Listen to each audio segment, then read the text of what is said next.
The brothers had suspected Joseph was scheming against them, wishing to dispossess them and their families, were trying to cause their father to curse them, perhaps even threatening their lives. The dreams of grandeur of Joseph exacerbated their impression. For their own preservation, they convened a kind of council, a kind of a trial, a judgmental tribunal of 10 men, which has significance, and they decided to put him to death. The indications are that the brothers Simeon and Levi initiated this action. Genesis 49:5 says, Simeon and Levi are brothers, instruments of violence. In Hebrew, the word translated as cruelty, in some versions it's actually violence, chamas. Instruments of violence in their dwelling place. Dwelling place, the word used as dwelling place, makoroteihem here. The dwelling place can also connote livelihood, instrument or way of life. Of a violent way of life. Instruments of violence is their way of life. Let not my soul enter their council. Let not my honour be united to their assembly. For in their anger they slew a man, and their self-will, a hamstrung, that is, they tied up, limited, restrained, an ox, a bull. The bull is Joseph. Joseph throughout the Bible is represented by a bull. The bull is the symbol of Joseph. The brothers seized Joseph when he came to join them. They were minding their flocks. When Joseph came to join them, they seized him. This was near Shechem in Samaria. And Reuben the firstborn asked him not to harm Joseph, not to shed the blood of their brother, but rather to throw him in a pit. And the laws of nature, the ways of nature, the lions, the bears, the wolves, the elements, destroy him. He himself intended to come back and pull him out of the pit and restore him to his father. And they agreed to the suggestion of him in a pit, and this is what they apparently did. Grabbed him, threw him in a pit. They sat down to eat. Meanwhile, they also prepared the garment to take to Jacob, the bloodstained garment, to show him the garment, and let him think that a wild beast had indeed devoured Joseph. Whilst they were sitting down to eat, a caravan of Midianites, the Ishmaelites. Midian and Ishmael were intermixed with each other. So it was either first a caravan of Ishmaelites came by, and then they passed it on to a Midianite caravan, or it was a mixed caravan of Ishmaelites and Midianites, such as then apparently existed. And so first the Bible refers to them as Ishmaelites, and then it refers to them as Midianites, which is the same people. At all events, Joseph was taken down to Egypt and he was sold as a slave in Egypt. The fact that they had ritually slaughtered the goat whose blood they used, even though they did not intend to eat it, that nullified the false allegation of Joseph. Also, Joseph in Egypt, Joseph would be molested by the wife of his master and then accused of attempted rape, even though he himself it was just the opposite. He was the one who had been molested. He was the one against whom sexual assault had been attempted, and he was the one who had resisted temptation, but nevertheless, he was the one who was punished for those things. And it could be, as the sages suggested, that the bad report that he had brought against his brothers included not only that they were eating meat that had not been correctly prepared, but also that they were engaged with illicit relations with the Canaanite women. And just as he had said bad things about them in this regard, so too were bad things to be said about him in that regard when he went down to Egypt. And Joseph was sold in Egypt to Potiphar, the captain of the guard, the chief executioner of Pharaoh. Joseph was successful in his duties, so Pharaoh let him run things, let him run his estate, let him run his household. In Genesis 39:4 it says, so Joseph found favour in his sight and became his personal servant, and he made him overseer over his house, and all that he owned he put in his charge. But then, as we said, he was falsely accused of attempting to rape the wife of Potiphar. He was placed in prison. In jail he was again successful. In Genesis 39:21, but the Lord was with Joseph and extended kindness to him and gave him favour in the sight of the chief jailer. The chief jailer committed to Joseph's charge all the prisoners who were in the jail, so that whatever was done there, he was responsible for it. The chief jailer did not did not supervise anything under Joseph's charge, because the Lord was with him. Whatever he did, the Lord made to prosper.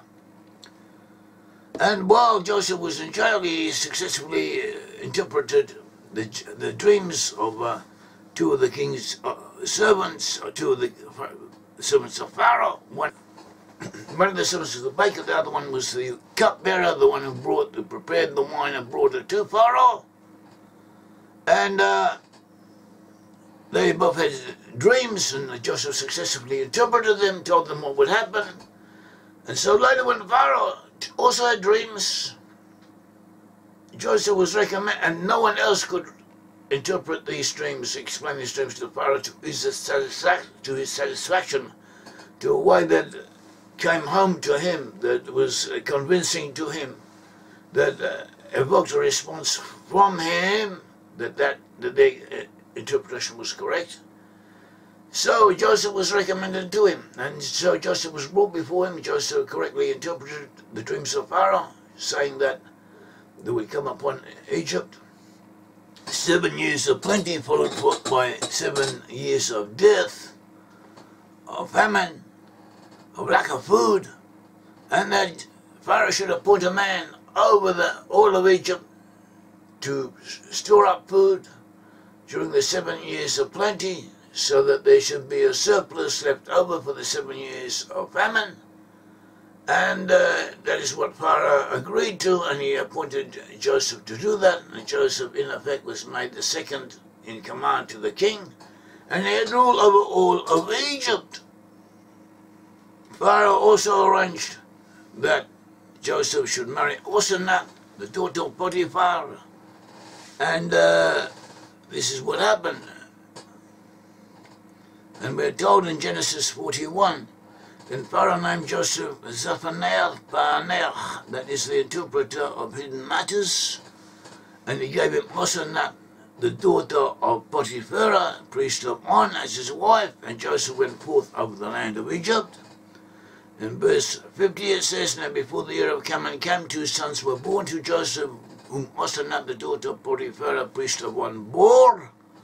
To him Joseph named the firstborn Manasseh, for he said, God has made me forget all my trouble and all my father's household.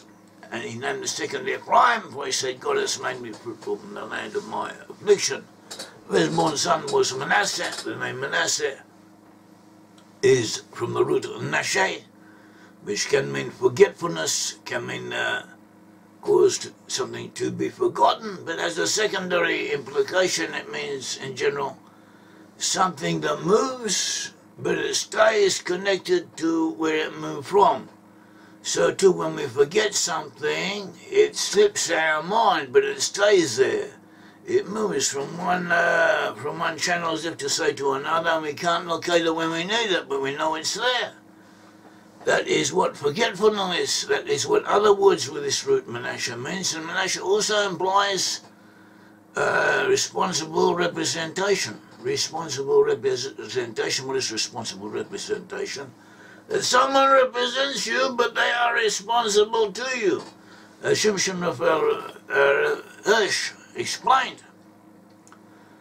And this principle of responsible representation is pertinent to the USA. The USA has responsible representation. That is the principle of American government, of the American Constitution, of what gave rise to America. No Taxation without representation was their slogan when they fought against the English in the American War of Revolution. And so this is what they have. And the USA is dominated by people who came out of the tribes of Manasseh. The USA in general is the country of the lost tribes in our time. And all members, representatives of all of the tribes that are found in the USA. But Manasseh is dominant. The tribes of Joseph, Ephraim, Manasseh are found in great numbers in the USA. But relatively speaking, in some way, Manasseh is the one that gives the tone, that determines what the national character would be more than the others. So America may be considered the land of Manasseh. And the very name Manasseh means responsible representation, which helps define America. The second son was called Ephraim. The word name Ephraim means be fruitful. It's derived from the root meaning fruitful, also powerful. In Hebrew, we have these words that have several meanings, so they all connect up. So Ephraim both connotes fruitful and powerful, and also connotes aristocracy, aristocratic. Ephrati is in Hebrew means both someone from Ephraim and also an aristocrat. And the English do attach importance to aristocracy, and they also have a mindset oriented in that direction, that of placing everything in some type of hierarchy, and relating to people as to how they measure up, as how they are to be graded in the hierarchical tree and hierarchy, as far as a person is concerned, whether they are above them, below them, and they do this in a good manner, often in a good manner, in a non-offensive way, and they're even not conscious of this always, but this is what they have, this is what they are born with, what they acquire. This is a characteristic of this. And the great famine did come to Egypt. There were 7 years of plenty, followed by 7 years of famine. Meanwhile, Joseph had stored up grain, and all the people of Egypt came to Joseph to get grain, and he gave it to them.